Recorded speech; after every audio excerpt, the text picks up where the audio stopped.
15장. 형제 여러분, 내가 여러분에게 선포한 복음을 여러분에게 상기시키려고 합니다. 이 복음을 여러분은 받아들였으며 이 복음 안에 여러분은 서 있습니다. 그리고 만일 여러분이 내가 여러분에게 전한 그 말씀을 굳게 붙들면 여러분이 헛되이 믿지 않는 한 여러분은 이 복음에 의해 구원을 받을 것입니다. 이는 내가 받은 것을 무엇보다 먼저 여러분에게 전했기 때문입니다. 곧 그리스도께서 성경의 말씀대로 우리의 죄 때문에 죽으시고 묻히셨다가 성경의 말씀대로 3일째 되던 날에 다시 살아나셨습니다. 그리고 그분은 게바에게 나타나시고 그 다음에 12제자에게 나타나셨습니다. 그 후에 그분은 500명이 넘는 형제들에게 동시에 나타나셨는데 이들 가운데 대부분은 아직도 살아있지만 죽은 사람도 들어 있습니다. 그 후에 그분은 야고보에게 나타나셨고 그 다음으로 모든 사도들에게 나타나셨습니다. 그분은 마지막으로 정상적으로 태어나지 못한 나에게도 나타나셨습니다. 나는 사도들 중에 가장 작은 자요, 사도라 불릴 자격도 없는 사람입니다. 이는 내가 하나님의 교회를 핍박했기 때문입니다. 그러나 하나님의 은혜로 나는 오늘의 내가 된 것입니다. 나에 대한 그분의 은혜가 헛되지 아니했습니다. 그러나 나는 모든 사도들보다 더 고되게 일했습니다. 그러나 이것은 내가 한 것이 아니오 오직 나와 함께 하신 하나님의 은혜 때문이었습니다. 그래서 그것이 나든지 또는 그들이든지 우리가 그렇게 전파했으며 또 여러분이 그렇게 믿었습니다. 그러나 만일 그리스도께서 죽은 사람 가운데서 살아나셨다고 우리가 선포하는데 어떻게 여러분 중 일부가 죽은 사람의 부활은 없다고 말합니까? 그러나 만일 죽은 사람의 부활이 없다면 그리스도께서도 다시 살아나지 아니하신 것입니다.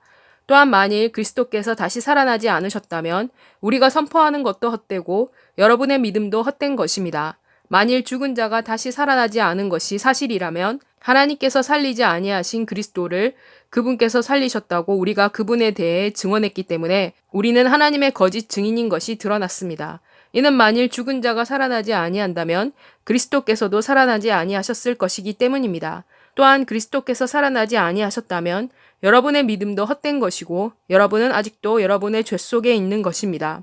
또한 만일 그렇다면 그리스도 안에서 죽은 사람들도 멸망했을 것입니다. 만일 우리가 이 세상의 삶에서만 그리스도 안에서 소망을 가지고 있다면 우리는 모든 사람들 가운데서 가장 불쌍한 사람일 것입니다. 그러나 그리스도께서는 죽은 자 가운데서 다시 살아나셔서 잠든 자들의 첫 열매가 되셨습니다. 이는 죽음이 한 사람을 통해 온 것 같이 죽은 자의 부활도 한 분을 통해 왔기 때문입니다. 곧 아담으로 인해 모든 사람이 죽은 것 같이 그리스도로 인해 모든 사람이 생명을 얻을 것입니다. 그러나 각자 차례대로 될 것입니다. 그리스도는 첫 열매이시고 그 다음은 그리스도께서 다시 오실 때 그분에게 속한 사람들입니다. 그 다음에는 세상의 종말이 올 것입니다. 그때는 그리스도께서 모든 통치자와 권력과 권세를 멸하신 다음 나라를 하나님 아버지께 넘기실 것입니다. 이는 그리스도께서 모든 원수들을 그분의 발 아래 굴복시킬 때까지 다스리셔야 하기 때문입니다. 멸망되어야 할 최후의 원수는 죽음입니다. 이는 하나님께서 만물을 그분의 발 아래 두셨기 때문입니다.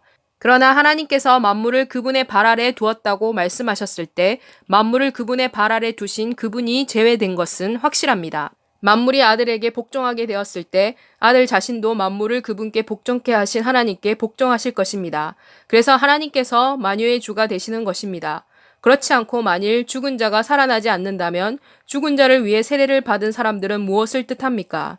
죽은 자가 전혀 살아나지 않는다면 그들이 왜 죽은 자를 위해 세례를 받습니까? 또 왜 우리는 시시각각으로 위험에 직면해야 하는 것입니까? 형제들이여, 내가 우리 주 그리스도 예수 안에서 여러분을 자랑하는 것 같이 나는 매일 죽습니다. 만일 내가 에베소에서 인간적인 방법으로 맹수들과 싸웠다면 그것으로 내가 얻은 것이 무엇이겠습니까? 만일 죽은 자들이 살아나지 못하면 먹고 마시자, 내일 우리는 죽는다라고 말할 것입니다. 속지 마십시오. 나쁜 친구들이 좋은 습관을 망칩니다. 정신을 똑바로 차리십시오. 죄를 짓지 마십시오. 하나님을 알지 못하는 사람들이 있기 때문에 내가 여러분을 부끄럽게 하기 위해 이것을 말합니다.